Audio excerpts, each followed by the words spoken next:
Le président américain accueilli par Volodymyr Zelensky et son épouse. On parle de liberté de la démocratie en Europe, on parle de l'histoire. Les Américains pensent à tous les Ukrainiens et à tous les enfants ukrainiens dans leurs prières. Imperturbable, malgré les sirènes anti-aériennes, Joe Biden marche tranquillement aux côtés de Volodymyr Zelensky dans les rues de Kiev. Nous avons annoncé de nouvelles aides. Elles incluent des munitions d'artillerie, des lance-missiles, des systèmes anti-blindés et des radars de surveillance aérienne pour aider à protéger l'Ukraine contre les bombardements aériens.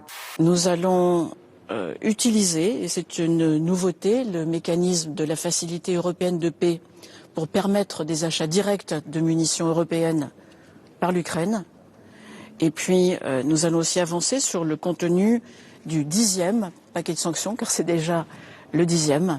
Nous avons eu une large discussion sur l'engagement de nos équipes. Cette discussion nous rapproche de la victoire et nous espérons que cette année 2023 deviendra l'année de la victoire.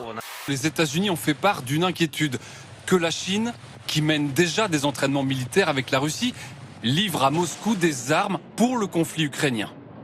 Le chef de la diplomatie américaine l'affirme publiquement. Non-lethal support to Russia for use in Ukraine. The concern that we have now is based on information we have that they're considering providing lethal support. Nous demandons instamment aux États-Unis de réfléchir à leurs propres actions en Ukraine, d'œuvrer pour apaiser la situation et d'arrêter de diffuser de fausses informations. Ne jouons pas avec les peurs des Français. Oui, la situation est difficile, mais les résultats de l'économie française sont solides, le chômage continue de baisser et je maintiens que nous devrions sortir de l'inflation vers la mi-2023. L'inquiétude ce matin devant le magasin Galeries Lafayette de Cannes. Depuis la demande de mise sous sauvegarde de 26 boutiques de l'enseigne, les clients craignent de voir leur magasin disparaître près de chez eux. Enseigne de chaussures San Marina placée en liquidation judiciaire. Aucune offre de reprise n'a été retenue par la justice. Plus de 600 salariés perdent ainsi leur emploi. La mise sous sauvegarde permettrait à ces magasins de poursuivre leur activité. Le tribunal de commerce ne s'est pas encore prononcé. C'est difficile aujourd'hui pour nos compatriotes, nous les protégeons, mais je ne veux pas que certains jouent avec les peurs des Français en disant récession, chômage, vague de faillite, ça ne correspond pas à la réalité. Nous, notre responsabilité en tant qu'opposants à cette réforme, c'était de faire en sorte qu'ils ne puissent pas en 10 jours faire voter le report de l'âge de départ à la retraite à 64 ans. C'est ce que nous avons fait. Il faut qu'on se dise très clairement les choses. Le 7 mars, ce n'est pas la prolongation du bordel qui s'est passé à l'Assemblée nationale dans les rues. Le 7 mars, c'est la poursuite du mouvement syndical orchestré dans une première manifestation le 19 janvier, qui s'est poursuivie depuis avec différentes dates, maîtrisée par les organisations syndicales. Il y a eu une volonté de s'imposer, voilà.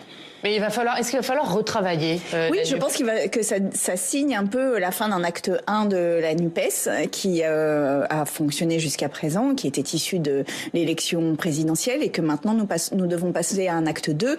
Voici le lac de Montbel, en Occitanie, il y a 2 ans. Aujourd'hui, l'eau a presque disparu. Des rives asséchées, des pêcheurs déboussolés. Les images satellites ont capturé cette métamorphose entre les mois de février 2022 et 2023. Il y a trop d'hégémonie de la France insoumise au sein de la NUP. C'est pas une question d'hégémonie, c'est une question de vouloir continuer sur la ligne de LFI. Et la LFI je pense qu'il y a une différence entre LFI et la NUPS. Partout en France, des paysages bouleversés, comme ici à Béziers, où l'Orbe est aux abonnés absents. Plus besoin de ponts, le fleuve a disparu en plein mois de février. Les prévisionnistes ne se lancent pas aussi loin, mais ils affirment déjà que d'ici l'été, les nappes phréatiques ne seront pas rechargées. On va connaître une nouvelle sécheresse en 2023.